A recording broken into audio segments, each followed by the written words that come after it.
Starlink কি, কিভাবে কাজ করে ইলন মাস্কের স্যাটেলাইট ইন্টারনেট? আপনি কি জানেন আকাশের স্যাটেলাইট থেকেও এখন ইন্টারনেট পাওয়া যায়? এই সেবা দিচ্ছে ইলন মাস্কের প্রতিষ্ঠান স্টারলিংক।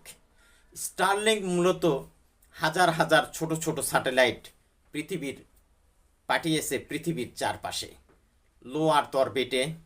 এই স্যাটেলাইটগুলো মিলে গড়ে তুলেছে এক বিশাল নেটওয়ার্ক। যখন আপনি স্টারলিংকের ডিশ ব্যবহার করেন, সেই সিগন্যাল সরাসরি পাঠানো হয় আকাশের স্যাটেলাইটে। তারপর তা ইন্টারনেট গেটওয়ের মাধ্যমে পৌঁছে যায় মূল সার্ভারে। ফলে যেসব দূরবর্তী গ্রামে, পাহাড়ে বা জায়গায় ব্রডব্যান্ড নেই, সেখানেও পাওয়া যায় স্পিড ইন্টারনেট। স্টারলিংকের গতি প্রায় 250 এমবিপিএস পর্যন্ত। আর দেরি নয়, ইন্টারনেটের ভবিষ্যৎ এখন আকাশে। স্টারলিংক আর কি কি চমক আছে জানতে চাইলে সাবস্ক্রাইব করে পাশে থাকুন।